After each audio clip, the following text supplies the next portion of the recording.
Falar sobre as vantagens aí para o agronegócio no uso de créditos de carbono. Com a pauta aí sobre sustentabilidade no agronegócio, cada vez mais aquecidas, as exigências ambientais, sociais e a de governança são critérios ainda mais considerados para investimento e é muito importante. As vantagens existem e podem, claro, serem exploradas do ponto de vista tributário.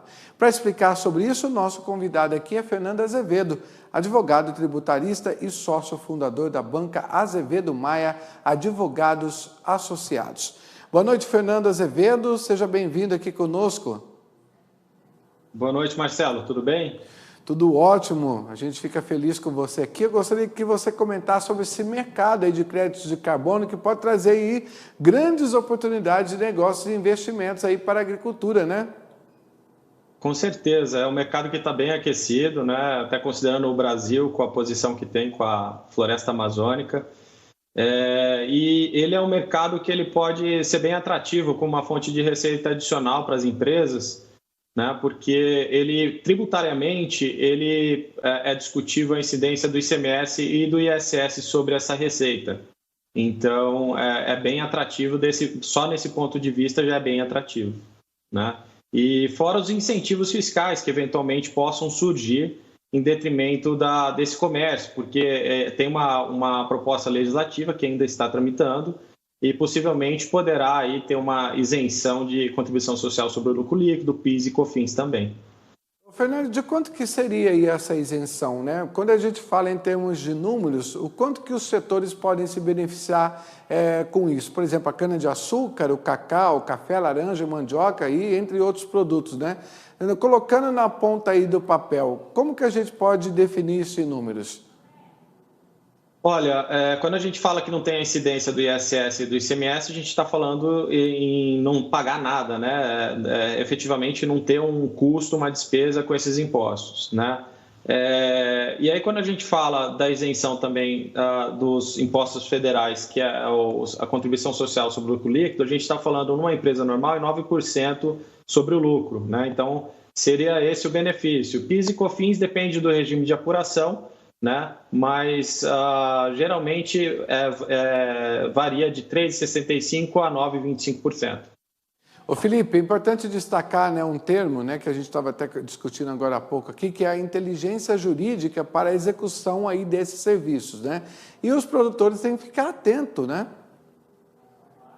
Com certeza, tem que ficar atento para avaliar as oportunidades, né? E também se preocupar em implementar uma agricultura sustentável, porque não só a receita de venda de crédito de carbono ela vai ser incentivada, mas também essa agricultura sustentável, então com benefício de ICMS, né? Então eu acho que vale muito a pena estar de olho nesse mercado.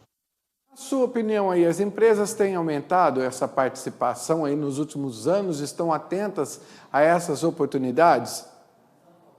Estão sim, né? Já está crescente esse mercado, ainda depende de regulamentação, principalmente relacionado à venda desses créditos de carbono, mas já tem algumas empresas que comercializam esses créditos na Bolsa de Valores, em outros mercados aí paralelos. Então, vale a pena ficar realmente de olho e ele tende a crescer muito. Ô Felipe, uma dessas oportunidades que a gente está discutindo aqui é a questão da agricultura sustentável, né? Que em especial, por exemplo, refere ao ICMS, que tem como possibilidade, por exemplo, de benefícios aí do diferimento do imposto que é a base do cálculo reduzido, né? Explica um pouquinho mais para a gente. Na verdade, o ICMS, Marcelo, ele tem diferentes tipos de benefício, né? Depende muito de cada estado, né? Então, você tem redução da base de cálculo, que é como hoje a gente tem no setor de sucos, né? E de implementos agrícolas, né? Que ele reduz a base de cálculo do ICMS e, consequentemente, você acaba pagando menos imposto, né? Você também tem um crédito presumido, que é a concessão de um crédito pelo estado para abater aquilo que você tem de débito. Então, assim, depende muito do Estado, da concessão do Estado. Mas como o Estado também tem essa preocupação, né, devido a essa onda de ESG, eles com certeza vão estimular os produtores a ter aí uma agricultura sustentável. Então vale a pena já olhar para esse ponto de mudar a atividade ou implementar projetos dessa natureza. E por falar aí em ESG, né, que é a grande discussão do momento, só que no Brasil, por exemplo, a gente tem pelo menos 500 milhões, né, de toneladas de carbono que podem ser aí convertidos em dinheiro pelo setor produtivo. É um bom número, né, Felipe? Bom número, bom número. O Brasil, com certeza, está numa posição privilegiada, né?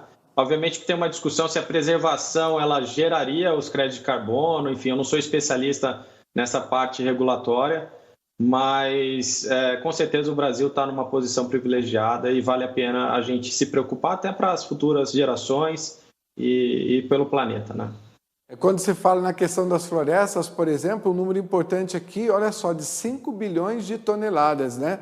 E aí a gente volta sempre para a floresta amazônica, que ali é o ponto de referência, onde todo mundo olha para lá, especificamente para aquelas áreas lá. Você tem observado que os produtores estão também preocupados nessa questão da sustentabilidade, estão revertendo isso cada vez mais para a questão sustentável? Olha, Marcelo, eu não tenho esse dado, mas eu acredito que sim, né? Porque a gente tem hoje uma lei ambiental, dando pitaco aqui, não sendo especialista, mas a gente tem uma lei ambiental que os obriga, né, quem tem ali a terra a ter uma área de preservação ambiental. Então, assim, eu acredito que eles estão sim preocupados e eles têm que estar, porque é algo que vai ser ter foco daqui para frente, né? Já vem tendo e eu acho que vai ter cada vez mais. Felipe, qual que é a expectativa aí para 2022 com relação a esta oportunidade, né? Você acredita que vai ter um aumento, um interesse maior aí dos nossos produtores em 2022? Qual é a projeção, pelo menos, para a gente ter uma noção? Olha, eu acredito que sim, né? Principalmente pela questão relacionada ao crédito de carbono, a questão da venda do crédito de carbono, que vai ser regulamentado. Então, eu acho que esse é um mercado que ele vai ficar aquecido não só no agronegócio, mas também em outros setores da economia. E ele tende aí a chamar a atenção dos interessados, né? Como eu disse, é uma receita adicional à tua atividade. Então, vale muito a pena se preocupar com isso. Muito bem, Felipe. Obrigado aí por essas informações, por essa análise. Claro, vamos continuar torcendo, né? Sempre para que aumente essas possibilidades e a gente possa converter em dinheiro e, claro, a sustentabilidade ganhar com tudo isso. Uma boa noite para você. Exatamente. Boa noite, Marcelo. Obrigado.